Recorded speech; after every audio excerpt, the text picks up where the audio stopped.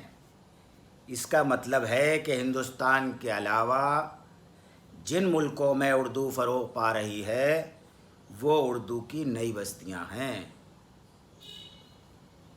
ان میں پاکستان بھی شامل ہے. کیا یار، جاہلوں والی بات کر دی. وہاں کی زبان تو اردو ہی ہے، لیکن وہاں کے لوگ اردو بولتے تو نہیں، لکھتے تو ہیں، اور لکھی ہوئی چیز ہی قابل اعتبار سمجھی جاتی ہے. ہاں، یہ بات تو ٹھیک ہے. اردو تو خوب لکھتے ہیں. پھر ان نئی بستیوں میں کون سے ملک شامل ہیں؟ دیکھو، پاکستان کو چھوڑ کر باقی سارے ملکوں کا شمار نئی بستیوں میں ہے. یہ تو اچھا ہے، اردو ساری دنیا میں پھیل رہی ہے. ہندوستان کے اردو والوں کی بے روزگاری کم ہوگی. ہم نے خوشی کا اظہار کیا. یار، پھر تم اول جلول بکنے لگے. جب اردو گھر میں اردو والوں کی قدر نہیں تو اردو کی نئی بستیوں میں انہیں کیا مل جائے گا؟ ان نئی بستیوں میں جو چند اردو والے ہیں وہ خود پذیرائی کے لیے یہاں آتے ہیں. ہاں، یہ تو ہے. ہم لوگ ان کے کچے پکے مال کی تعریف کر کے ان کی حوصلہ افزائی کرتے ہیں. یہ اردو کے فروغ کے لیے ضروری ہے. اس سے اردو سے زیادہ اردو والوں کو فروغ ملتا ہے. وہ کیسے؟ ہم نے جانتے ہوئے بھی لا علمی ظاہر کی. دیکھو، ہم انہیں یہاں عزت دیتے ہیں. ان کی ہر طرح کی منظوم اور منثور کلام کو برداشت کرتے ہیں. ان کے ہر طرح کے منظوم اور منثور کلام کو برداشت کرتے ہیں. ان کی کتابیں چھپواتے ہیں. اب وہ لوگ اتنے احسان فراموش اور بد اخلاق بھی نہیں کہ اس کے عوض 2-4 دن ہماری توازی نہ کریں. ہمارے یہاں کی نئی بستیوں کی طرح ان کے یہاں غربت نہیں ہے. ان کے پاس تو ڈالر ہیں. ہمارے روپے کی ڈالر کے سامنے کیا حیثیت؟ یہ بات تو ٹھیک ہے. اردو کی نئی بستیوں میں رہنے والوں کے حالات ہمارے یہاں کی نئی بستیوں کے رہنے والے مکینوں کی سی نہیں. عرب ممالک کے تو شیخ ہی اتنی زکوٰۃ نکالتے ہیں کہ عالمی سیمینار اور مشاعرے کروا سکتے ہیں. 1-2 لاکھ کا ایوارڈ دینا تو ان کے لیے کوئی مسئلہ ہی نہیں. لیکن ہمارے یہاں اسے حاصل کرنے کے لیے بڑے سے بڑے ادیب اور شاعر ایوارڈ دہندہ کی ایسی قصیدہ خوانی کرتے ہیں جیسے ذوق نااہل بادشاہ کی کرتے تھے. میں نے سنا ہے کہ اردو کی نئی بستیوں میں سیمینار اور مشاعرے میں داخلے کے لیے ٹکٹ خریدنا پڑتا ہے. بس مہمانوں کا خرچہ نکل آتا ہوگا. ہمارے دانشور دوست نے اپنی معلومات کا اظہار کیا. ہمارے یہاں تو سیمینار میں بلانے کے لیے کھانے کا لالچ دینا پڑتا ہے. بلکہ بعض سامعین کرام تو پہلے معلوم کر لیتے ہیں کہ لنچ میں کیا ہے. بات تو ان کی بھی جائز ہے. پورے دن مقالے سن کر بھی اگر کھانا اچھا نہ ملے تو سیمینار میں شرکت کا کیا فائدہ؟ اچھا، ان نئی بستیوں سے زیادہ تر وہی لوگ آتے ہیں جو یہیں سے روزگار کی تلاش میں ہجرت کر کے گئے ہیں. مقامی لوگ تو بہت کم ہوتے ہیں. دیکھو، اب نہ تو فورٹ ولیم کالج کی ضرورت ہے جو انگریز اردو سیکھیں. اب کوئی جان گلکرسٹ اور گارسد تاسی یا ہیڈرلی آزاد نہیں پیدا ہو رہا. ہندوستان کے لوگ ہی اردو نہیں پڑھتے، دوسرے ملک کے لوگ کیوں پڑھیں گے؟ اس کا مطلب ہے اردو کی نئی بستیوں کا حال علی گڑھ اور اوکھلا کی نئی بستیوں جیسا ہی ہے، ہم نے ہنستے ہوئے کہا۔ بس یہی سمجھ لو، ہم اردو والے بہت خوش ہو جاتے ہیں جب کوئی اردو کی نئی بستی کا انگریز یا عرب ٹوٹی پھوٹی غلط سلط اردو بولتا ہے۔ کبھی کسی انگریز یا عرب کو کسی ہندوستانی کے منہ سے ٹوٹی پھوٹی انگریزی یا عربی بولتے سن کر خوش ہوتے ہوئے دیکھا ہے؟ دانشور دوست نے دانشورانہ بات کہی۔ یہ بات تو صحیح کہہ رہے ہو، میں نے تو کئی بار مشاعروں میں اردو کی نئی بستیوں کے شعراء کو بے وزن اور بے بہر شاعری سنا کر بے پناہ داد حاصل کرتے ہوئے سنا ہے۔ جی، وہ بے وزن شاعر سب سے بلند مقام پر بٹھائے جاتے ہیں اور ہمارے باوزن شاعر مشاعرے میں بیٹھنے کی جگہ تلاش کرتے پھرتے ہیں۔ اگر کسی کو اپنی قدر کرانی ہے تو اپنے نام کے آگے قوسین میں کسی دوسرے ملک کا نام لکھ لے۔ دیسی مال امپورٹڈ مال کی طرح بکے گا۔ ہمارے یہاں تو گلی محلے کے چھوٹے چھوٹے کارخانوں میں امپورٹڈ مال ہی بنتا ہے، یعنی دیسی مال بدیسی لیبل۔ میں تو کتنے ایسے لوگوں کو جانتا ہوں کہ جنہیں یہاں سیمینار یا مشاعروں میں سامع کی حیثیت سے بھی کبھی دعوت نامہ نہیں ملا، لیکن ملک سے باہر جاتے ہی اسٹیج مل گیا۔ اردو کی ان نئی بستیوں میں بعض اچھے ادیب اور شاعر بھی موجود ہیں۔ اچھے برے تو سب جگہ ہوتے ہیں۔ ویسے اب ہمارے یہاں کی نئی بستیوں کا بھی وہ حال نہیں، پکی سڑکیں بن گئی ہیں، نالیاں بھی ڈھک دی گئی ہیں، ایمان شکن جانور اور گدھے بھی کم نظر آتے ہیں۔ دیکھنا، اردو کی نئی بستیاں بھی ایک دن اردو کے فروغ کا ذریعہ بنیں گی اور داغ کی بات کو سچ کر دکھائیں گی۔ سارے جہاں میں دھوم ہماری زباں کی ہے۔ ارے یار، داغ نے سارے جہاں نہیں کہا تھا، ہندوستان کہا تھا۔ کہا ہوگا وہ 19ویں صدی تھی، اب 21ویں صدی ہے۔ اب تو ہم عالمی سطح سے نیچے نہیں اترتے۔ سیمینار ہو یا ویبینار یا مشاعرہ، اردو کی نئی بستیوں کے شرکاء کے بغیر نہیں ہوتے۔